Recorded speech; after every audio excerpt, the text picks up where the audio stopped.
Many of the parishes throughout the United States are undergoing the 3 weeks of scrutinies for our OCIA, formerly known as the RCIA, the Rite of Christian Initiation for Adults, or now the Order of Christian Initiation for Adults.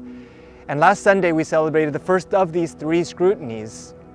And the Church wants us to celebrate these publicly in our main Mass, so that it reminds all of us Christians that not only is it the RCIA elect that are going through a conversion process, but that this is something for all of us, that we're all on a journey with our RCIA elect.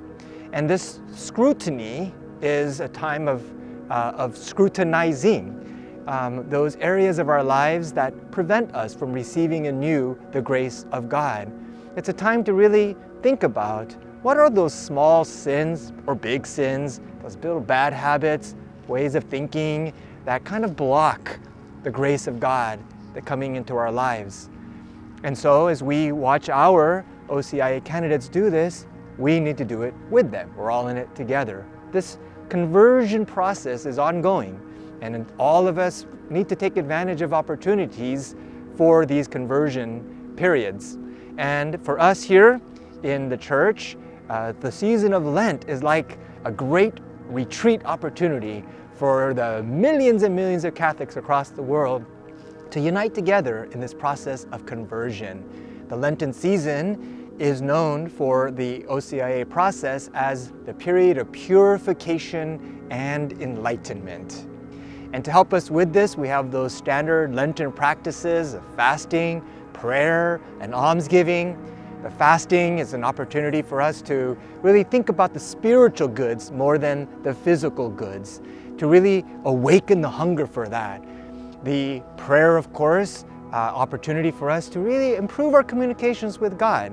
We do this primarily during Lent with the prayer of the Stations of the Cross, to really open our hearts and remind ourselves, reflect upon the awful price that was paid for our salvation, to reflect upon how Christ really, really, really loves us that much that we will be filled with new life through the love that He has for us. So time of prayer, and then of course we have almsgiving. Not only just giving money, of course, to the poor, which is most important, but as we give up something, we do it because it makes way to receive new grace from God. Whether we give up time on social media or sugar or whatever it is, we do that because we know that it'll help us to focus on the spiritual goods of the kingdom of heaven. And also during this period of purification and enlightenment, this Lenten season, especially this year because we're in cycle A, we are presented with 3 awesome gospels, the 3 big gospels of conversion, the stories of conversion. First, last Sunday, the story of the Samaritan woman at the well. We see the woman coming thirsty. She was thirsty for what? A new way of life. She knew that the way she was living deep within, it was weighing her down. And she was hungry. And as she encountered the truth that sets her free, that is Jesus Christ Himself, she was awakened to a whole new way of life. The thirst within her was quenched in a way that she never imagined possible. And as she quenched the life-giving waters of the truth of Jesus Christ, she had her conversion. And then we see in the story of the man born blind, how he lived in darkness, and how all of us desire to live in the light. Just like on this beautiful day, sunny day, we see all the vibrant colors all around us.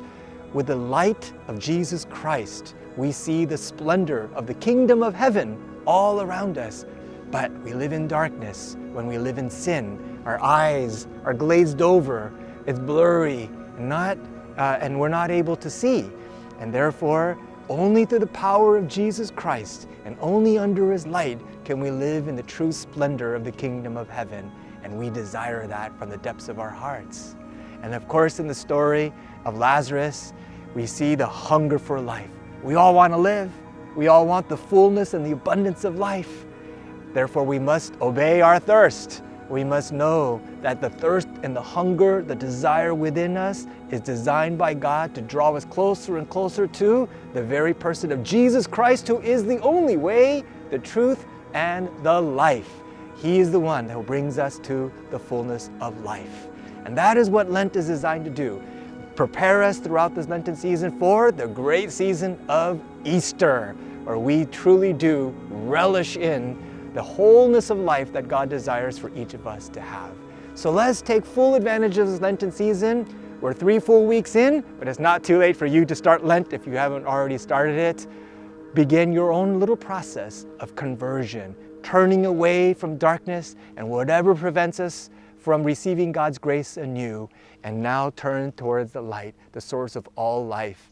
And come Easter, we have 50 full days to relish and celebrate the victory of Jesus Christ on the cross. So let's make the rest of this Lent count.